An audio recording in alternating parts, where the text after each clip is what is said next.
Imagine being accused of a crime you didn't commit, on a first-class flight. No less. A wealthy passenger points the finger. The crew believes him. Security is called. But just when it seems like there's no way out, she says one sentence, and the entire plane goes silent. What did she say? And why did it change everything? The airport was bustling, the hum of conversations blending with the occasional boarding announcements. Elena Carter moved through the terminal with the ease of someone who had done this 100 times before. Her tailored navy blue suit, understated yet elegant, gave her the look of a seasoned professional. But she carried herself with a certain discretion. Today was not about being seen.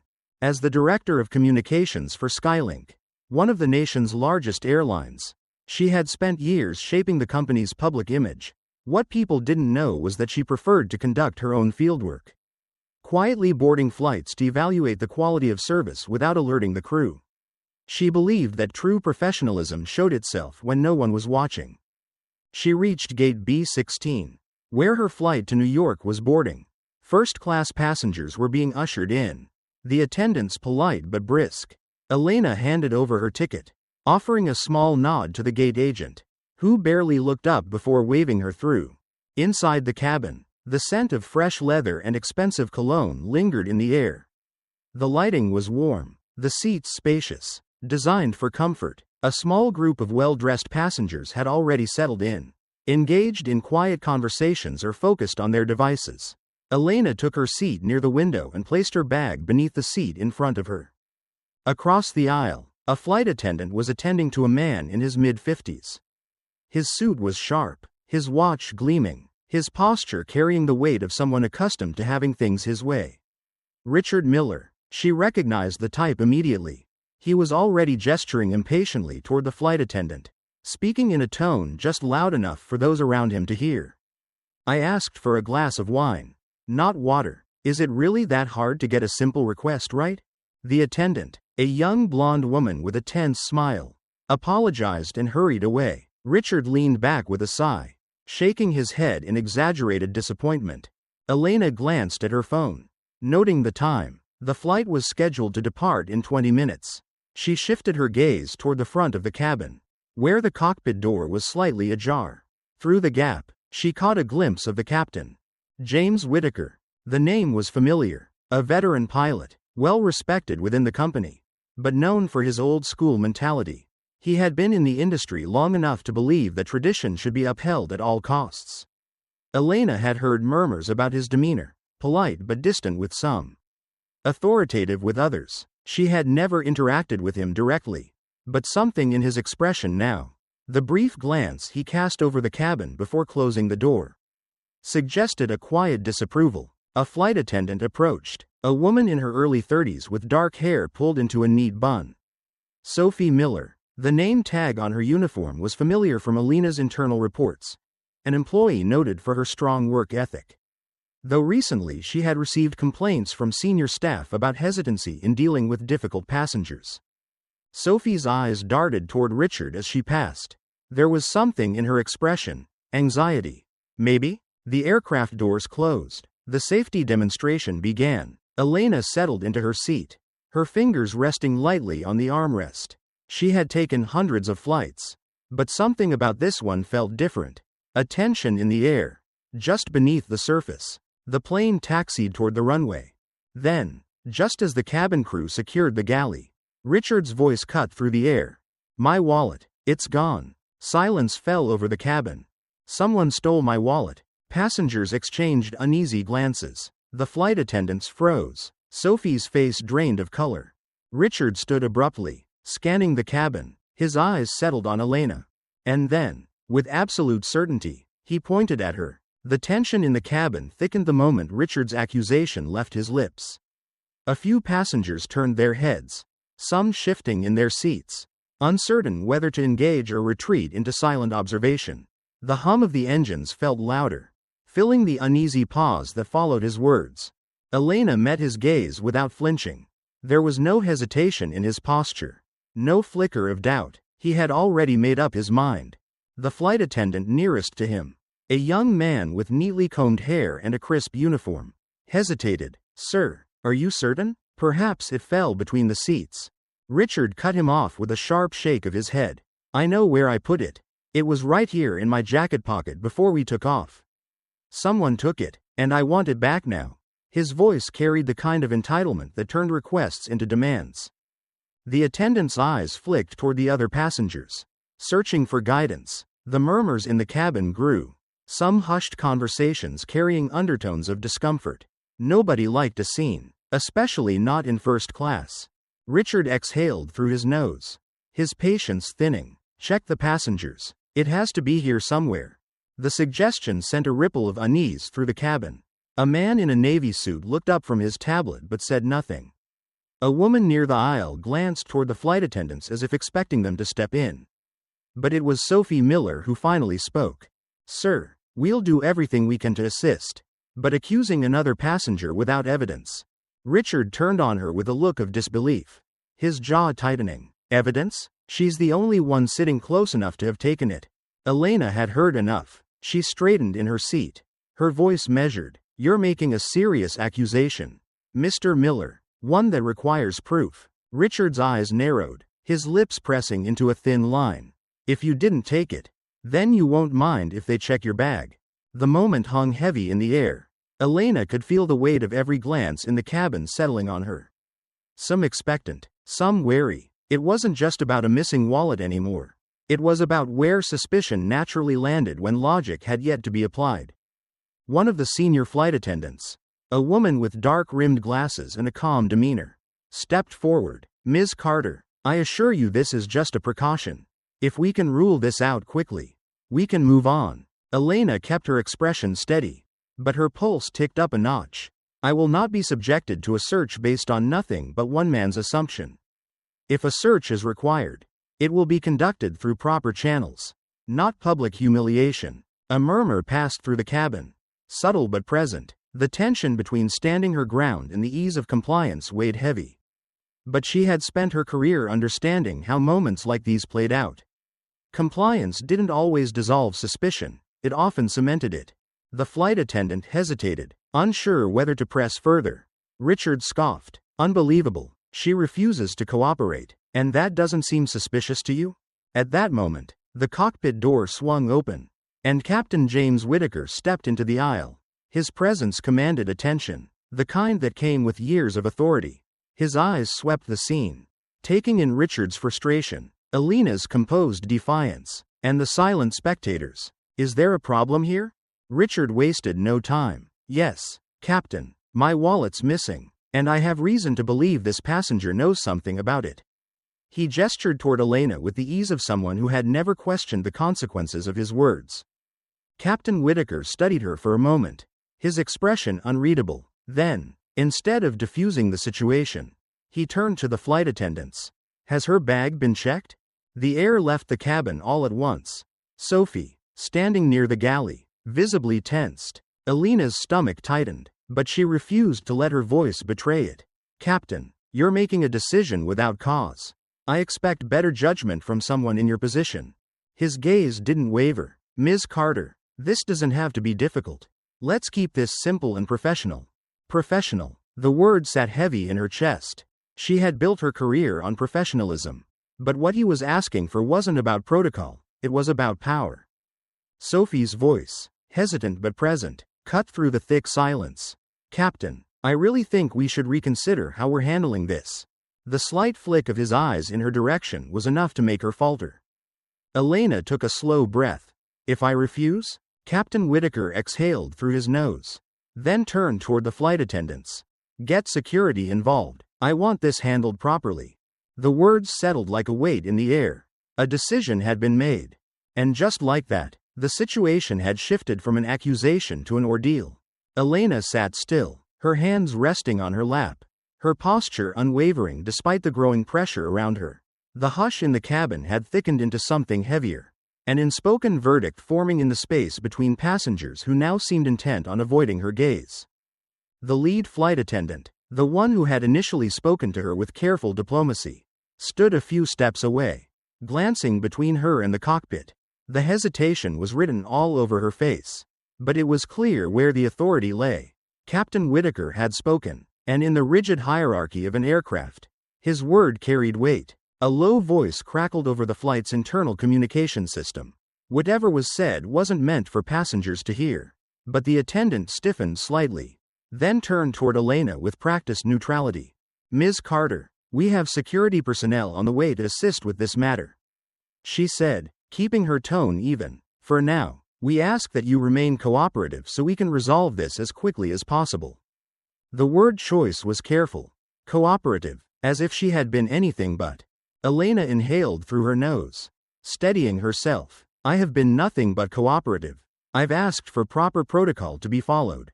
But what's happening here isn't standard procedure. You're responding to an accusation, not evidence." The attendant flinched, as if she, too, knew the truth in those words but had no room to acknowledge it. From a few rows away, Richard crossed his arms, his mouth pressed into a smug line. He was enjoying this. The murmurs among the other passengers had died down. No one spoke up, no one objected. The discomfort in the air was palpable. But silence had won out. Then, near the front of the cabin, the curtain leading to the galley shifted. 2 uniformed security officers stepped through. One was broad-shouldered, his presence commanding without needing to say a word. The other was leaner, younger, glancing around with the careful observation of someone sizing up a situation before acting. Elena didn't move as they approached. The broader officer spoke first. "Ma'am, we'd like you to come with us. We'll conduct a private screening away from other passengers. This is just to clear up any confusion." "Is that what we're calling it?" she asked, tilting her head slightly. The officer hesitated, not expecting resistance. "It's a routine measure, ma'am." Elena let the words settle. A routine measure. She had heard that phrase before. Always when something was anything but routine. She stood, moving deliberately, keeping her expression neutral. "Then I assume this routine measure applies to every passenger in this cabin?" The younger officer shifted slightly, but the senior one kept his stance firm.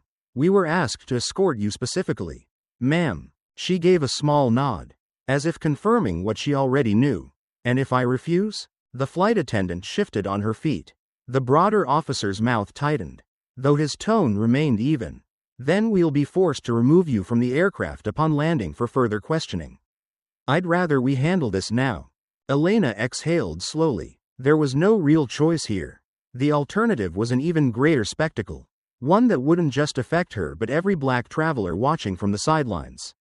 Knowing exactly how these moments played out, she reached for her bag, moving with precision. "I'll cooperate," she said, her voice controlled, "but I want it noted that I'm doing so under protest." The officers exchanged a glance, then nodded. As she moved toward them, she caught sight of Sophie near the galley. The young flight attendant had been quiet through the entire exchange, but something about her posture was different now, her shoulders tense, her hands gripping the fabric of her uniform just slightly. And then, for the briefest moment, Sophie looked at her. It was fleeting, barely noticeable, but in that glance, something shifted. Regret, guilt, a silent apology that couldn't be spoken aloud. Elena held the eye contact for a second longer before turning away. Stepping forward into the unknown, the security officers led Elena through the narrow aisle toward the galley, where a small partition offered some semblance of privacy. The hum of the engines droned in the background, steady and indifferent. Behind her, she could still feel the weight of passengers' stares pressing into her back, their silence more deafening than any words could have been. One of the officers, the taller of the two, gestured toward her handbag. "We'll check this first." Elena kept her posture poised. "By all means." The younger officer hesitated before reaching for the bag, his movements cautious, as if handling something far more fragile than a leather purse. He unzipped each compartment methodically, his fingers sifting through its contents with the precision of someone trained not to make a mistake. A few business cards, a neatly folded scarf, a phone charger, a notebook with scribbled meeting notes. Each item was inspected, then set aside. Nothing. The older officer pressed his lips into a thin line. He reached in himself, checking the seams, shaking the bag lightly as if expecting something to materialize.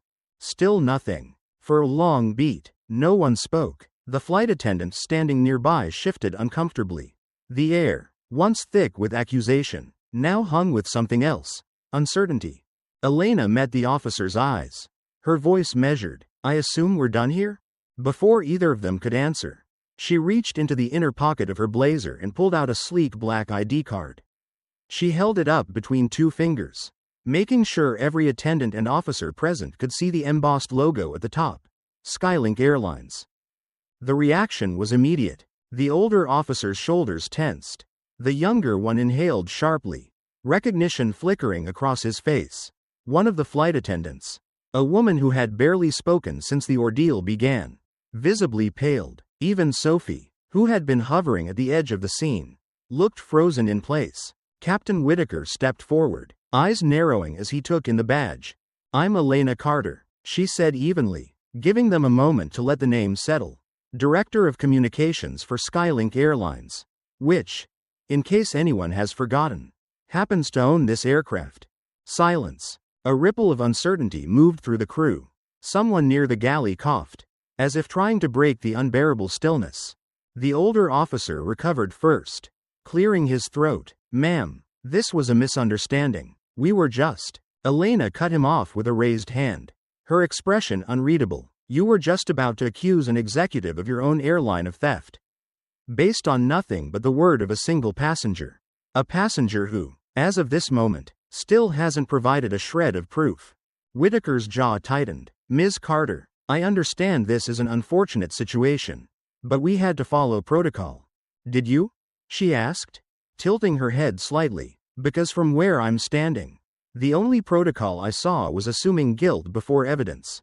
His fingers curled into a fist at his side, though he kept his voice controlled. If we hadn't taken the claim seriously and it turned out to be true, the liability would be on us. And now that it isn't true? Elena countered, her gaze unwavering. Who takes responsibility for that? A silence stretched between them, heavy with the weight of unspoken consequences. At the front of the cabin, Richard Miller shifted in his seat. For the first time since his accusation, he looked less sure of himself. His arms remained crossed, but his fingers tapped idly against his sleeve. A nervous tell. Elena turned to face him. Mr. Miller, would you like to explain what exactly led you to believe I took your wallet? He hesitated for a fraction of a second, just long enough for anyone paying attention to notice. Then he scoffed, shaking his head. I thought I saw you near my seat earlier. I could have been mistaken. A weak excuse. A man backtracking without actually admitting fault. Elena let the moment stretch, long enough for every attendant, every passenger within earshot, to recognize it for what it was. Then, with deliberate control, she returned her ID card to her pocket and exhaled softly.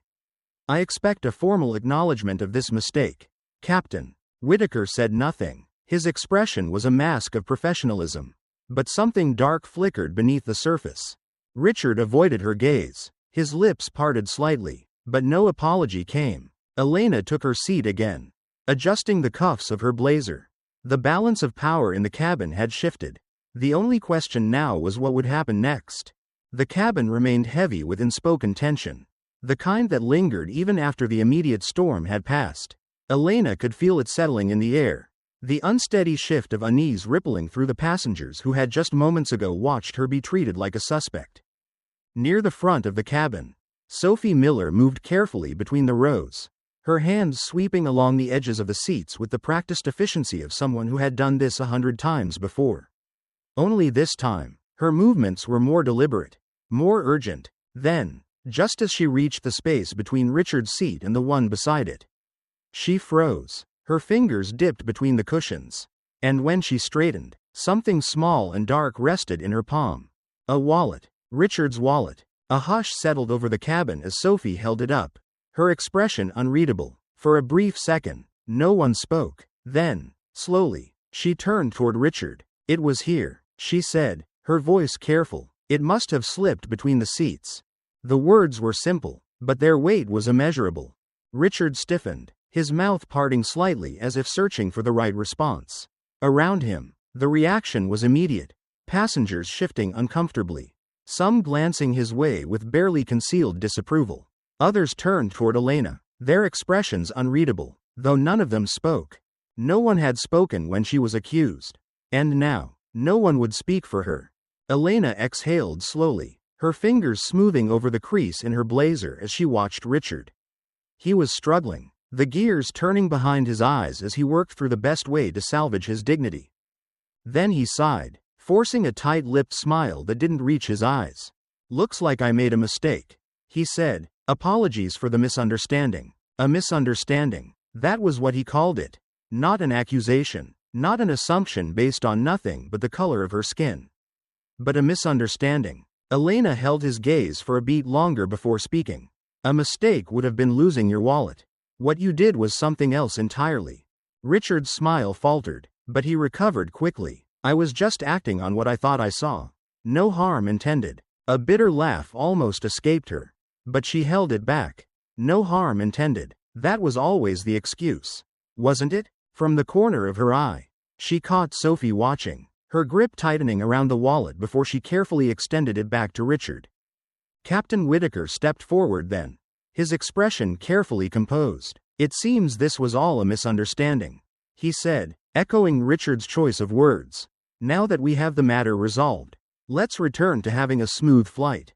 Elena turned toward him, studying the way he stood, the way his hands remained firmly at his sides. He had no intention of addressing what had just happened, no acknowledgement of the damage done, no recognition of the fact that he had escalated the situation without cause. "That's it?" she asked. "You put me through all of this, and we're just moving on?" A flicker of irritation crossed his face, though it was gone just as quickly. "We handled the situation as best we could given the circumstances." "Did you?" Elena asked, keeping her tone even. "Because from where I'm sitting, you made a choice, and you chose wrong." A few passengers shifted in their seats, the discomfort creeping back in. No one wanted to dwell on the moment any longer than necessary. They wanted it over. They wanted things to go back to normal. Whitaker exhaled through his nose. "Ms. Carter, I understand this was an inconvenience." Elena let out a sharp breath, shaking her head. "An inconvenience?" she repeated, her voice measured but firm. "That's how you see it?" The captain hesitated, but before he could answer, she straightened her shoulders, her voice carrying through the cabin with quiet authority. "I expect a full report to be filed about what happened here today," she said, "and I expect Skylink to acknowledge what was done, not just to me, but to every other passenger of color who has been put in this position." Whitaker's jaw tightened slightly. "I'll make a note of it." Elena studied him for a moment, knowing full well what that meant. He'd make a note of it, and then he'd do everything in his power to ensure that note never saw the light of day. She settled back into her seat, folding her hands over her lap. Across the aisle, Richard sat stiffly, his shoulders tight. He had been given a way out, and he had taken it. No apology, no real accountability. But as Elena glanced toward Sophie, she caught something else. A flicker of something unresolved. A quiet understanding. This wasn't over. Not yet. The wheels of the plane met the tarmac with a firm but steady jolt. The final act of a flight that had unraveled into something far beyond a simple journey. The seatbelt sign chimed off, and a murmur spread through the cabin as passengers reached for their belongings, eager to disembark and put the tension behind them. Elena remained seated, her fingers resting lightly on the armrest. She wasn't in a rush. There was nothing waiting for her at the gate but more scrutiny. Through the small window, she spotted them. 3 uniformed airport security officers standing near the jet bridge.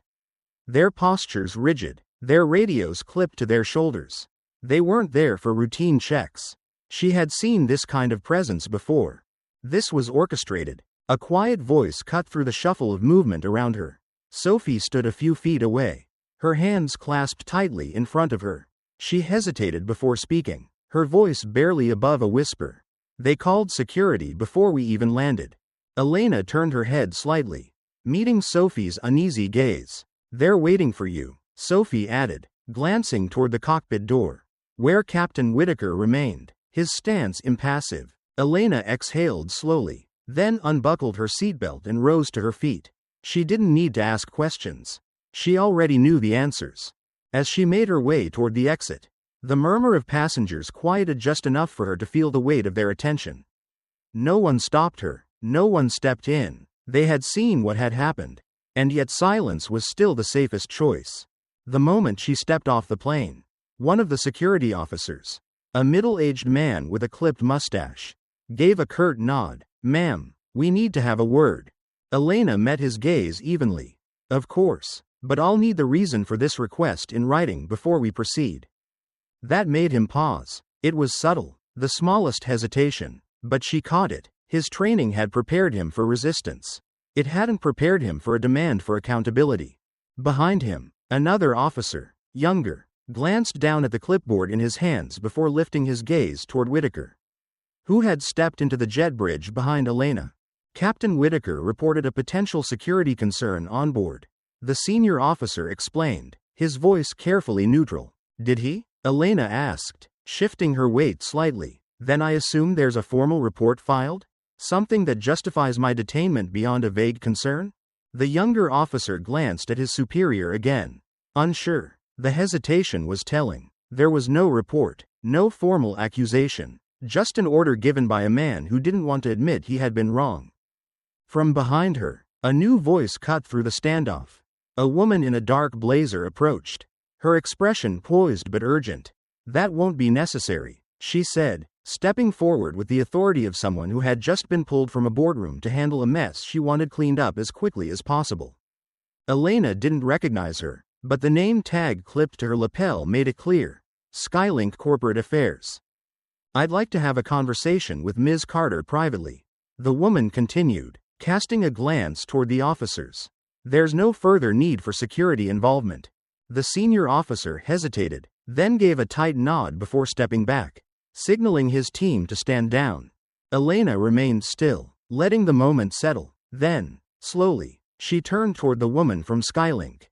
"A private conversation," she echoed, voice level. "Is that what we're calling it?" The woman didn't flinch. "Let's step into the lounge." Elena studied her for a moment before finally nodding. She had expected this. Damage control. The company wasn't interested in justice. They were interested in containment. She adjusted the strap of her bag over her shoulder, then followed the woman through the terminal, stepping into the next round of the battle. The airport lounge was quiet, a stark contrast to the controlled chaos of the terminal outside. The hum of distant conversations blended with the faint clinking of glasses from the bar. But Elena barely noticed. She had been in rooms like this before. Neutral spaces designed to make people feel at ease, to encourage compromise. The woman from Skylink, still nameless but undeniably corporate, gestured toward a private meeting room tucked into the corner of the lounge. Inside, the lighting was soft, the furniture sleek. A polished table stretched across the center of the room, surrounded by chairs that were just comfortable enough to make long discussions tolerable. Two men were already seated, both in dark suits that blurred together in their similarity. One, slightly older, adjusted his cufflinks with practiced precision. The other, younger but with the same air of authority, glanced up from a tablet. They had been waiting. Elena didn't sit right away. She placed her bag on the chair beside her, taking a moment to absorb the energy in the room. She had spent years in corporate settings, knew the dance well enough to recognize when she was being maneuvered. The older man was the first to speak. His voice was smooth, measured. "Ms. Carter, let me start by saying we deeply regret what happened on your flight today." Regret, a word that meant nothing without action. He continued, offering what sounded like a well-rehearsed apology, something about how the company valued diversity, how incidents like these were rare, how they were committed to ensuring all passengers felt safe. He barely took a breath before shifting to the real point of the meeting. "We'd like to make this right," he said, leaning slightly forward, as a gesture of goodwill. "Skylink is prepared to offer financial compensation for the distress you experienced. And, of course, a formal statement acknowledging the misunderstanding." A misunderstanding. The same word Richard had used. The same word Captain Whitaker had clung to. Elena let a beat pass before responding. "Money won't fix this." The younger man across from her glanced up from his tablet, his expression neutral. "What are you looking for, Ms. Carter?" She folded her hands on the table, keeping her tone steady. "Change. Real, structural change." A flicker of something unreadable crossed the older man's face. "Of course, we're always looking at ways to improve. If you have suggestions, we're open to hearing them." "I do," she said, meeting his gaze directly. Skylink needs to overhaul its training for flight crews and senior staff. That includes mandatory anti-bias training, clear policies on handling passenger disputes, and real accountability for employees who violate those policies. The younger man exhaled quietly, shifting in his seat. The older one remained still. Elena pressed forward. I want a commitment to real policy changes, not just a PR statement. If Skylink values its reputation, then it should care about more than just cleaning up this one incident. The room was silent for a long moment. Then, the older man sighed, sitting back. Ms. Carter, we understand your frustration, but large-scale changes like these take time. We have procedures in place. Your procedures are broken, she interrupted. They allowed a flight crew to target me without a second thought. They allowed a captain to escalate a situation instead of de-escalating it. And they would have allowed this to be swept under the rug if I had been anyone else. The younger man tapped a finger against his tablet, considering her words. You know, he said finally, Captain Whitaker is already under internal review. The company is looking into the way he handled the situation. Elena didn't react. She had expected as much. Internal reviews were just another way for corporations to protect themselves while appearing to take action. He's denying any wrongdoing, the older man added. He claims he was following security protocol. Following protocol would have meant conducting an investigation before making assumptions. Elena countered. Instead, he made a choice, and now Skylink has to decide whether it's going to protect that choice or admit it was the wrong one. The older man rubbed his temple, clearly tiring of the conversation. The younger one, however, seemed to be weighing her words. Elena took the opening. I know how these meetings usually go, she said. You offer money, I sign something, and we both move on. But I'm not interested in moving on. This isn't about just me. How many other passengers have been treated the way I was? How many times has it gone unnoticed? The younger man exchanged a glance with his colleague. Then he tapped something on his tablet before looking up again. There have been complaints, he admitted, not just about Whitaker, but about other incidents. Nothing as high profile as this, but enough to suggest a pattern. A pattern. Elena's pulse quickened. If there was a pattern, it meant there were records, complaints, evidence. The older man shot the younger one a warning look. But the damage was done. The words were out there now. Elena leaned forward slightly. Then this isn't just about my case anymore, is it? The younger man exhaled, his jaw tightening. No, it isn't. For the first time since stepping into the room, Elena felt the shift. The conversation was no longer about one flight. It was about something bigger. And she wasn't going to let it go. Elena had spent years crafting the public image of Skylink, shaping narratives, controlling crises. But now, she was no longer behind the scenes. She was the story. By the time she left the meeting room, something had shifted, not just in the way Skylink executives looked at her, but in the way the situation itself had begun to spiral beyond their control. She could feel it in the terminal as she walked toward the exit. The way passengers whispered, the way an airport employee hesitated before making eye contact. People were paying attention, and in an industry built on perception, attention was dangerous. Hours later, as she sat in the back of a cab heading toward her hotel, her phone buzzed. A message from an unknown number. Check the employee forums. She frowned, fingers tapping against the screen as she opened a private discussion board used by airline staff. What she saw made her pulse quicken. A flight attendant had posted anonymously about what had happened on her flight, detailing how a high-ranking passenger had been humiliated over a baseless accusation. The comments were piling up fast. This isn't the first time something like this has happened. I've seen crew members target people before. We're told to be subtle about it. Whitaker's been a problem for years. He just knows the right people. Elena scrolled, reading first-hand accounts from employees who had never spoken up before. The fear of retaliation had kept them silent. Until now, a new notification appeared at the top of her screen. A name she recognized immediately. Sophie Miller. She hesitated, then clicked the message. I want to talk. Elena didn't respond right away. She stared at the words. Considering what this meant, Sophie had hesitated back on the plane. She had looked guilty, but she hadn't spoken out. Now, something had changed. She typed back. Where? The reply came quickly. Meet me at the coffee shop near Terminal C. I don't trust my phone. That told Elena everything she needed to know. An hour later, she walked into the quiet cafe tucked away near the far end of the airport. Sophie was already there, a paper cup clutched tightly in her hands. She looked up as Elena approached, her expression tense. I don't have much time, she said, keeping her voice low. They're already asking questions about me. Elena sat across from her, waiting. Sophie exhaled, then leaned forward slightly. I should have said something on the plane, she admitted. I knew what was happening was wrong. But, she hesitated, fingers tightening around the cup. It's not just about Whitaker. It's the whole culture. The way we're trained to profile certain passengers without making it obvious. The way complaints disappear when they come from people with power. Elena absorbed her words carefully. You're willing to go on record? Sophie hesitated again, but this time, she nodded. If I don't, nothing changes. It was the confirmation Elena needed. The next morning, the first article dropped. A well-known investigative journalist had picked up the story. The headline was direct, impossible to ignore. Senior executive at Skylink Airlines targeted in racial profiling incident. Employees speak out. The floodgates had opened. More crew members came forward, sharing their own experiences. Former employees spoke about internal policies that encouraged bias without ever stating it outright. A retired captain admitted, off the record, that complaints against Whitaker had been buried before.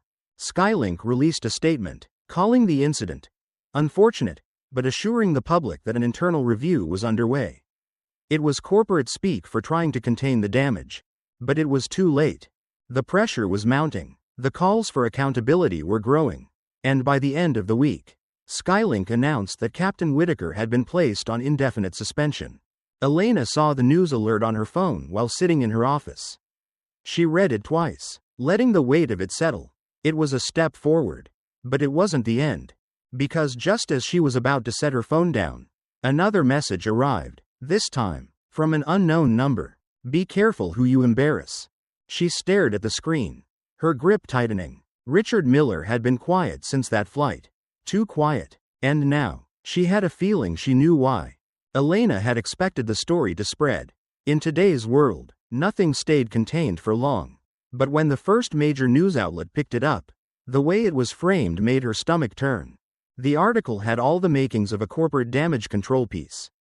The headline was neutral, almost dismissive. Skylink passenger detained after misunderstanding onboard first-class flight. The article painted her as an irate customer, someone who had overreacted to a simple security protocol.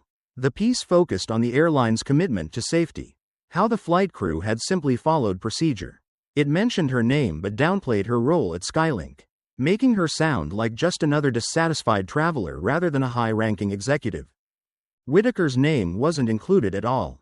Elena stared at the screen, jaw tightening. She had seen media spin before, but experiencing it firsthand was something else entirely. This wasn't just careless reporting.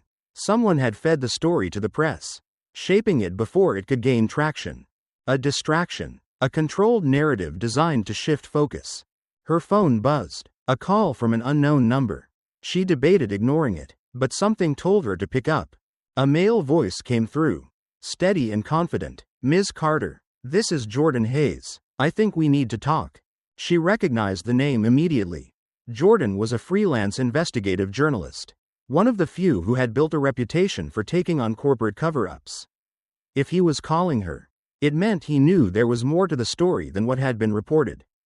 Elena glanced around her office, then leaned back in her chair. I'm listening. You saw the article? Hard to miss, she said. Jordan let out a dry chuckle. It's a nice piece of PR work. But that's all it is. A source tipped me off that Skylink's press team reached out to certain reporters before the story even broke. They wanted to control the first wave of coverage. Of course they did. That doesn't surprise me, Elena said. But why are you interested? Because what happened to you isn't just about one flight. Jordan said, I've been looking into past complaints against Skylink. And your case isn't the first. It's just the one that's getting attention. Elena sat up a little straighter. How many others? Enough to show a pattern. Most of them never made it to the public. But there's evidence of racial profiling in multiple incidents.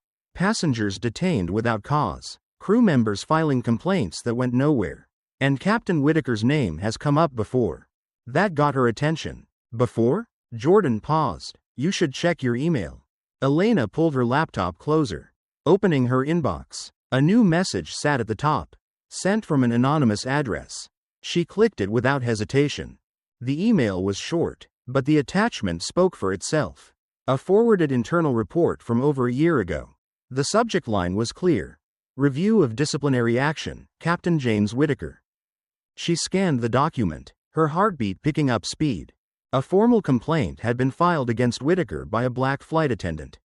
The accusation? Unjustified disciplinary action and discriminatory treatment. The report detailed how Whitaker had singled her out, written her up for minor infractions while ignoring similar behavior from other employees. The attendant had escalated the complaint to corporate, but instead of taking action, Skylink had dismissed it as a miscommunication.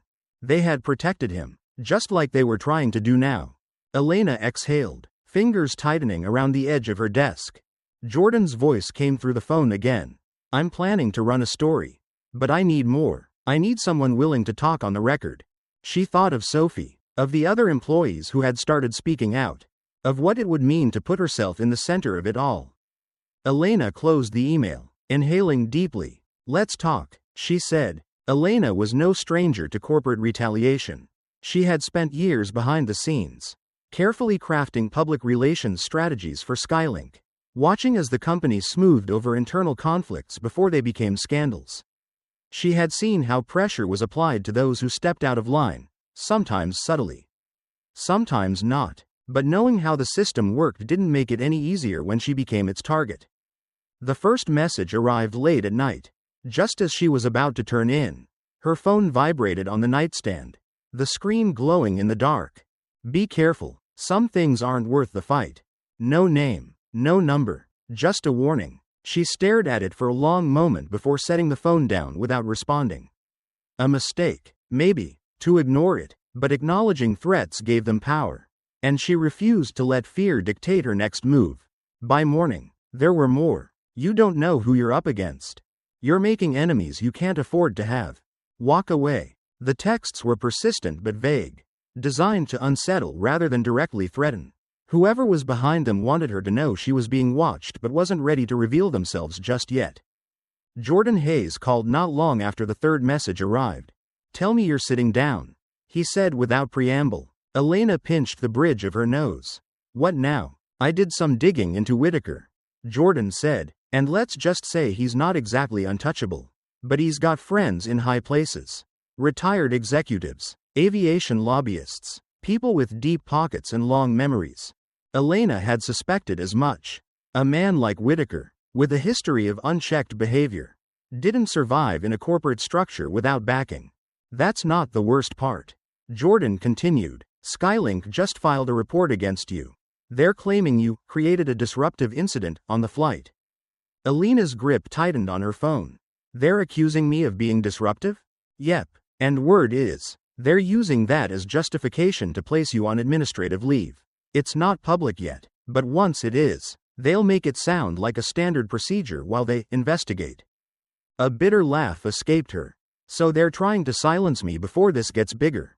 That's the plan. Elena closed her eyes briefly, anger and exhaustion warring inside her. Skylink wasn't just trying to control the narrative, they were trying to discredit her entirely. If they painted her as an unstable employee, anything she said going forward could be dismissed. She heard a hesitation in Jordan's voice before he spoke again. There's more. Whitaker hasn't been fired. His suspension is just for show. I have a source telling me that some of the executives are trying to negotiate his quiet return once the media attention dies down. Of course they were. Before she could respond, a knock at her office door made her look up. Sophie Miller stood there, looking hesitant but determined. Elena gestured for her to come in. I need to call you back, she told Jordan before hanging up. Sophie hesitated for only a second before closing the door behind her. She looked like she hadn't slept much, her hands gripping the strap of her bag tightly. I have something, she said, voice low. Something you need to hear. Elena motioned for her to sit, but Sophie shook her head, too anxious to be still. She reached into her bag, pulling out a small recording device. I recorded part of the conversation in the galley. She admitted, when Whitaker was talking about you before security got involved. He didn't care about procedure. He wanted you gone. Elena studied her carefully. You know what this means if you come forward. Sophie swallowed hard. I know, but I also know that if I don't, nothing changes. Elena nodded slowly. She understood that fear, the hesitation that came with knowing the consequences of speaking out. Before she could respond, her phone buzzed again. This time, it wasn't another anonymous threat. It was Jordan. She picked up. Someone just sent me footage from the plane, he said, his voice edged with urgency. Security camera footage. It's the moment Whitaker had you pulled aside. The way he spoke to you. The way he handled it. Elena's breath caught. Where did it come from? No idea. No name attached. Just a message that said, make sure people see this. For the first time since this ordeal began, Elena felt something shift. This wasn't just her word against theirs anymore. They had proof. Elena sat in the conference room, surrounded by Jordan Hayes and her legal team. The tension thick as they strategized their next move. The video, the undeniable proof of Whitaker's bias, was ready to go public. But once they released it, there would be no turning back. Jordan leaned forward, his fingers tapping rhythmically on the table. Once this airs, Skylink will throw everything they have at discrediting you. Elena had already made peace with that. They're already trying, she said. Now they'll just have to do it in the open.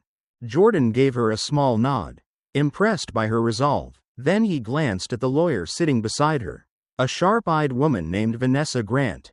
Are we covered legally? Vanessa exhaled, adjusting her glasses. The footage was obtained legally. It's from the plane's security system. And we're not the ones who leaked it. We're simply ensuring the truth reaches the public. Elena knew what that meant. Whoever had sent the footage had given them an advantage. But it wouldn't stop Skylink from claiming it had been misrepresented or taken out of context. That was how corporations fought back, not with the truth, but with doubt. The next morning, Elena walked into the studio of a major news network. The producer had given her the rundown. Live interview. No edits, no filters. She had one shot to make the public see what had really happened. When the segment started, the anchor introduced her with a measured, professional tone. Today, we're joined by Elena Carter, the Skylink executive at the center of the recent controversy involving allegations of racial profiling on a first-class flight. Elena kept her posture composed, her hands folded in her lap. This isn't just about me, she said, looking directly into the camera. It's about a system that allows these incidents to happen, again and again, without consequences. The anchor nodded. We have received an official statement from Skylink regarding this matter. They claim that all standard security procedures were followed and that the situation was, quote, an unfortunate misunderstanding. Elena's jaw tightened, but she didn't let it show. Instead, she turned toward the screen behind them as the footage played. There it was, Whitaker, standing over her, his tone sharp, his body language leaving no room for interpretation. The way he had dismissed her, assumed guilt without question. The way he had ordered security despite having no cause. When the clip ended, silence filled the studio for a moment. Then the anchor spoke again. It's difficult to call that a misunderstanding. Elena let the weight of the moment settle. Exactly. Meanwhile, Skylink was already mounting its defense. Within hours, another interview aired, this time featuring Captain Whitaker himself. Seated in a well-lit office, he played his role perfectly. I've given my life to this industry, he said, his voice carrying just the right amount of weariness. This attack on my character, it's unfair. I was simply doing my job, following protocol. But in today's climate, people are quick to judge. It was a calculated move, positioning himself as a victim of cancel culture. Not long after, another expert appeared on a different network, subtly shifting the conversation. We have to be careful not to vilify airline staff who are just trying to keep flights safe. Could this have been handled better? Perhaps, but was it intentional discrimination? That's harder to say. The narrative was shifting, just as Elena had expected. But what Skylink hadn't anticipated was their own employees turning against them. As the media frenzy grew, more flight attendants and crew members began speaking out, some anonymously, some openly. Stories surfaced about previous incidents. about how complaints had been ignored or buried. And at the center of it all was Sophie Miller. She had been hesitant at first, unsure if coming forward was worth the risk. But after seeing how the company was twisting the story, she made her decision. She reached out to Jordan. "I have a recording," she told him, "and I'm ready to go public." The plan was set. Sophie would come forward in a televised statement, confirming what really happened on the plane. With her testimony, Skylink wouldn't be able to hide behind corporate spin. But that night, something changed. As she left her apartment, heading to meet Jordan, she noticed a car parked across the street. A man in a dark coat sat inside, unmoving, watching. Her heart pounded. She turned down another street, her mind racing. Maybe it was nothing. Maybe she was imagining things. But when she glanced back, the car was still there, following. Sophie kept her head down as she walked, her breath unsteady. She had been careful, changing her routine, avoiding unnecessary attention. But the car had been there for 2 days now, parked on different streets near her apartment. She knew what this was. A warning. That night, she made a choice. She wasn't going to risk it anymore.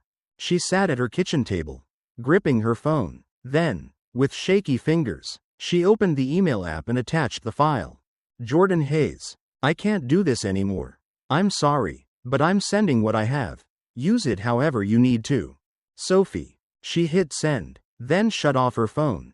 The next morning, Jordan stared at his screen, the weight of what he had just received sinking in. He clicked on the audio file, put in his earbuds, and pressed play. At first, there was background noise, voices, footsteps, the clatter of metal trays. Then came Whitaker's voice, sharp and commanding. "She thinks she can pull rank on me? I don't care who she works for. She's just another one of them trying to cause a scene." A pause, then a quieter voice, hesitant. "But sir, shouldn't we? I don't need a lecture.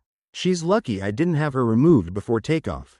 Jordan exhaled slowly. It was all there. The hostility, the bias, the clear intent. No misunderstanding, no misinterpretation. This wasn't just a bad decision made under pressure. It was a pattern. Meanwhile, at Skylink's headquarters, the damage control machine was in full motion. They weren't just trying to contain the fallout, they were trying to shut it down completely. Elena received the offer in the late afternoon. A direct call from the company's legal team. "We're prepared to settle," the lawyer said smoothly. "A full compensation package. In return, we ask that you agree to a non-disclosure agreement and withdraw from further public discussions on the matter." Elena leaned back in her chair, fingers gripping the edge of her desk. "And what about Whitaker?" A pause. Then, carefully measured words. "The company is handling his situation internally. That's all we can disclose." So that was it. They were willing to pay her off. Willing to acknowledge there had been a problem, but only behind closed doors. "Let me be clear," the lawyer continued. "This is a generous offer, and I'd advise you to think carefully before rejecting it." The meaning wasn't lost on her. Elena didn't respond right away. She ended the call and sat in silence. Taking the settlement meant safety. It meant putting this behind her, protecting herself from whatever retaliation Skylink had in store. But it also meant letting them win.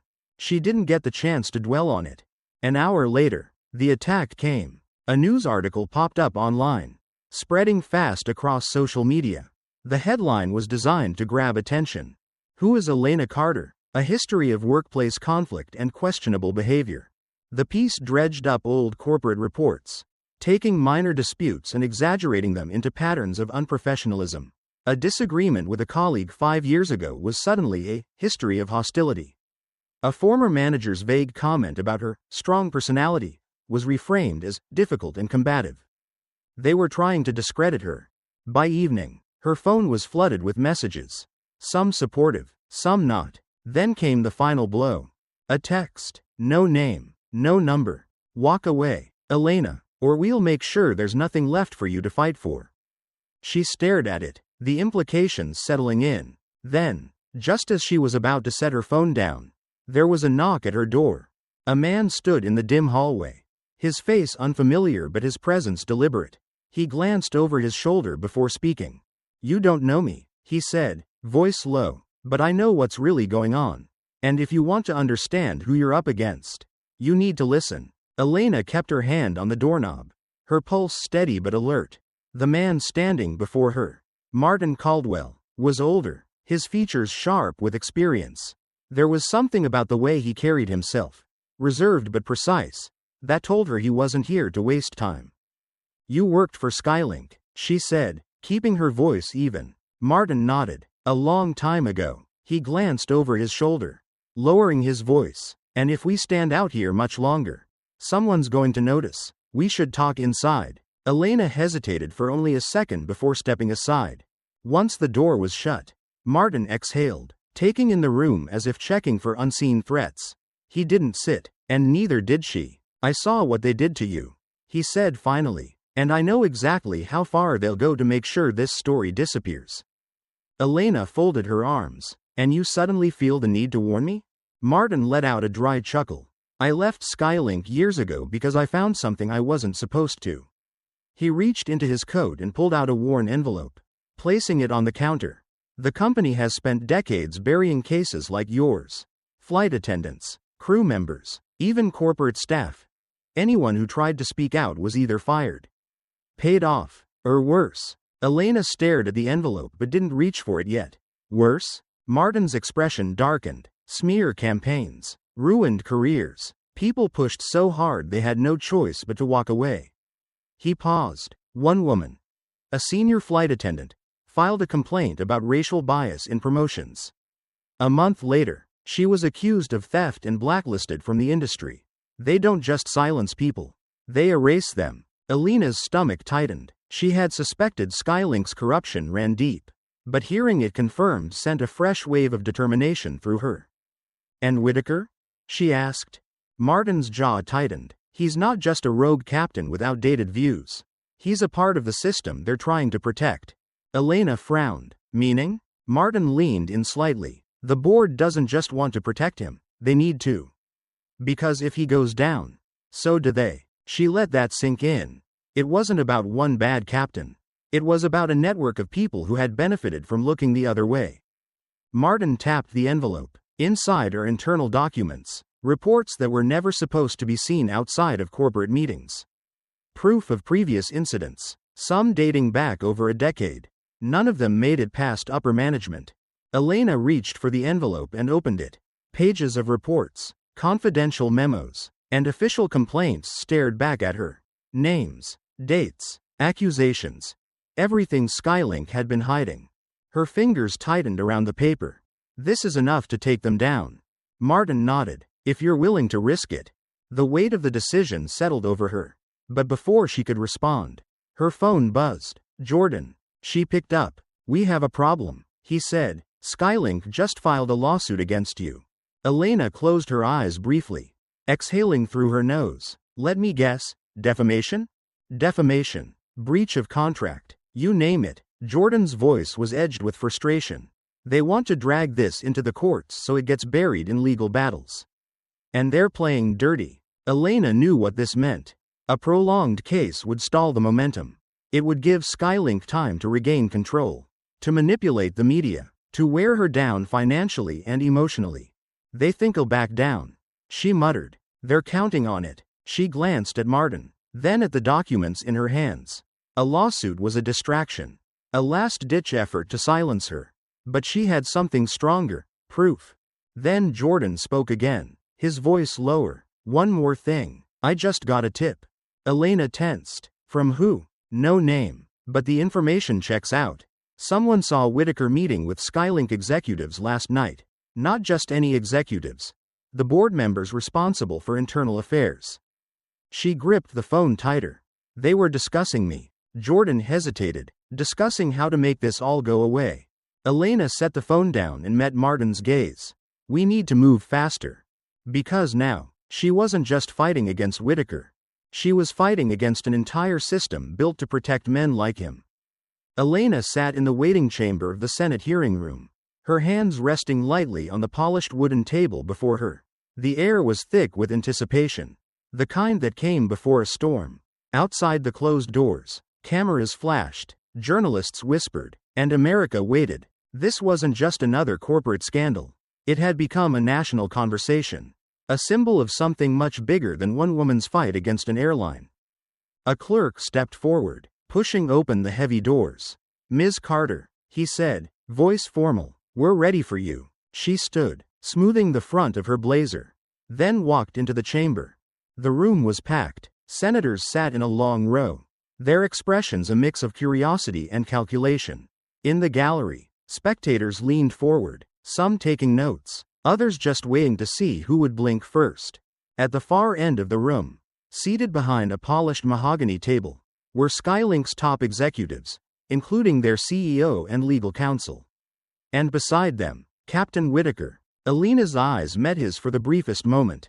He looked calm, his face carefully composed, but she could see the tension in his grip on the table's edge. The chairman of the hearing, Senator Warren, adjusted his microphone. "This hearing will come to order. Our purpose today is to examine the recent allegations against Skylink Airlines regarding racial discrimination and misconduct within its leadership." He turned his gaze toward Elena. "Ms. Carter, please state your name and position for the record." She leaned forward. "Elena Carter, former director of communications at Skylink Airlines." There was a murmur in the room. "Former" had caught their attention. One of the senators, a sharp-eyed woman with an air of quiet authority, leaned in. "Ms. Carter, let's get straight to the point. You were placed on administrative leave shortly after bringing these allegations to light. Do you believe this was retaliation?" Elena met her gaze. "Yes." The murmurs grew louder. The Skylink attorney adjusted his tie, already preparing his rebuttal. "Can you provide evidence?" the senator pressed. Elena didn't hesitate. "Yes, Senator. In addition to video footage of the incident on the flight, I have internal documents from a former Skylink executive, showing a pattern of discriminatory behavior that the company actively suppressed." The CEO of Skylink, a man in his 60s with silver hair and a permanently composed expression, finally spoke. "With all due respect, Ms. Carter is presenting a highly biased version of events." His voice was smooth, rehearsed. "Skylink has always prioritized diversity and inclusion, and we deeply regret any misunderstanding that may have occurred." A screen behind him flickered to life. The company had brought its own footage, a montage of employees from different backgrounds, smiling, working together, a carefully curated PR display. Elena waited until the video ended before speaking. "It's easy to make a commercial," she said, her voice steady. "It's harder to change a system." The CEO didn't flinch, but she saw the subtle shift in his posture. Senator Warren looked at the Skylink representatives. "Ms. Carter has provided us with significant evidence. Do you deny that multiple complaints regarding racial discrimination within your company were ignored?" The attorney leaned forward, prepared. "Senator, like any large corporation, Skylink has received complaints over the years. However, that does not mean those complaints were valid, nor does it imply a systemic issue." "Then why did you try to bury them?" The voice didn't come from the panel. It came from the Skylink table itself. Elena turned sharply, as did the rest of the room. A woman seated beside the CEO, a senior VP, had spoken. Her face was tight, her hands clenched. "I can't do this anymore," she said, her voice trembling slightly. Then she turned to the senators. They knew, we all knew, complaints about Whitaker weren't just ignored, they were covered up. He was protected because of his connections. Because it was easier to make the problem disappear than to deal with it. Whitaker stiffened. "That's not true." The woman turned to him. "I saw the emails. I know what was said behind closed doors." The room erupted. Cameras flashed. Voices rose. Senators turned to confer with aides. Elena didn't move. For the first time since this battle began, Skylink's wall of protection had cracked. And the whole world was watching. Elena sat in the back of a town car, the city lights flickering past the tinted windows as she listened to the voice on the other end of the call. "This is the best deal you're going to get," the Skylink representative said smoothly. "We're offering a full settlement, compensation for damages, reinstatement if you want it, and a commitment to implementing new internal policies.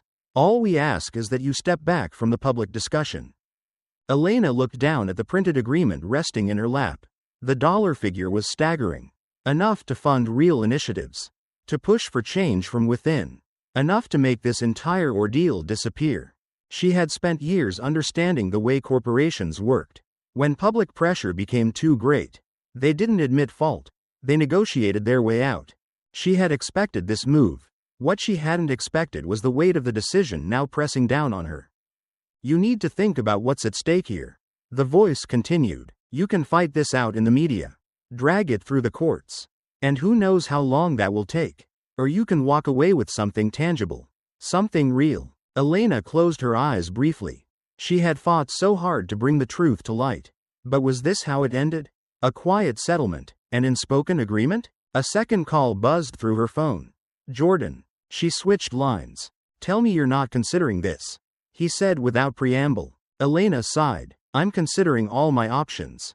No. Jordan shot back. This is their last play. They can't win in the public eye. So they're trying to buy their way out. If you take this deal, you're giving them exactly what they want. Elena glanced out the window, watching as they passed a growing crowd outside Skylink's headquarters. Protesters held signs demanding accountability. Some had her name written across them. Others simply read, "No more cover UPS." I know what they're doing. Jordan, she said quietly, but this settlement includes real commitments to change. Jordan scoffed. You really think they're going to follow through? You're trusting the same people who buried evidence, who protected Whitaker for years. She didn't answer right away. Then Jordan's voice softened. You said this wasn't just about you. If you take this deal, what happens to everyone else? The people who don't have your platform, your visibility? This fight doesn't end with one bad captain getting fired. The whole system needs to be torn down. Elena exhaled, running a hand through her hair. She was so tired of the battle, of the noise, of constantly wondering if she was making the right call. Then her phone vibrated with a new message. From Sophie. I'm ready. Elena's grip tightened around the device. She switched back to the Skylink rep. I'll get back to you, she said, then ended the call before they could respond. The car pulled up outside her apartment, and she stepped out into the cool night air. Across the street, cameras flashed. The story wasn't over yet. The official statement from Skylink was carefully worded, a masterpiece of corporate diplomacy. The company had acknowledged concerns and welcomed an independent review of its policies. They had promised a comprehensive overhaul of their employee training programs and assured the public that they were committed to fostering an inclusive environment. The headlines the next morning painted it as a victory. Skylink bows to public pressure. Airlines pledge anti-bias reforms.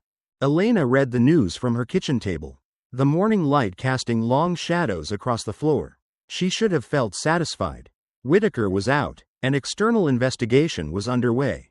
Skylink had been forced into a corner. But she had been in this business too long to believe in easy victories. A text from Jordan lit up her phone. You did it, she exhaled. Did I? She knew how these things worked. Companies made promises under pressure. But when the cameras turned away, real change was much harder to track. Policies could be rewritten, but without accountability, they meant nothing. And already, the system was adapting. She had seen politicians using her story to push their own agendas.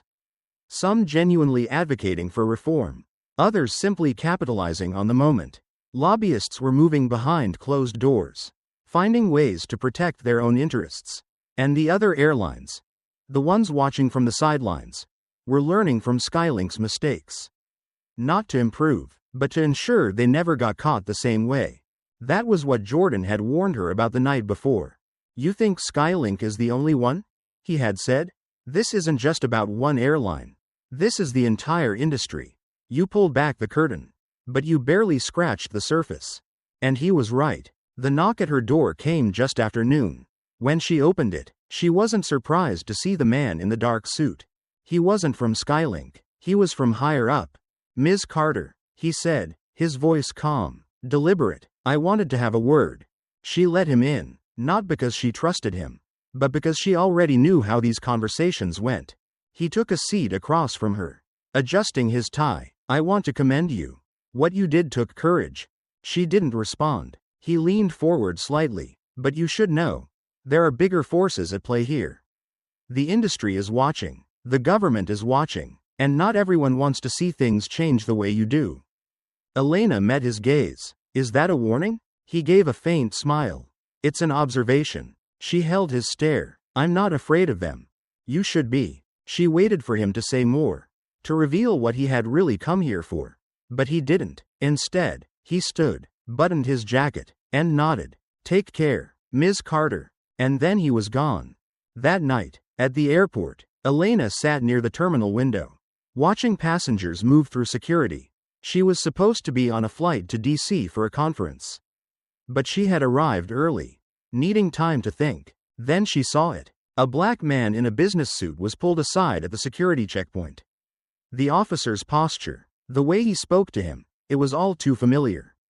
The man raised his hands slightly, his expression tense. Other travelers glanced over, but no one intervened. Elena felt a cold, sinking feeling settle in her chest. It was happening again. The system hadn't changed, not yet, and she wasn't done fighting. Stories like this remind us that injustice doesn't always happen in the shadows. It can unfold in plain sight. In a place as routine as an airport or a first-class cabin. Elena stood her ground, but how many others have been silenced before they had the chance?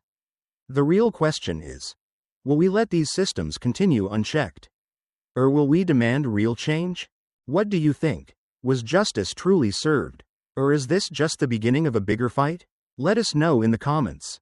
And if you want more eye-opening stories like this, don't forget to subscribe to Covert Truths. The truth is out there. You just have to be willing to see it.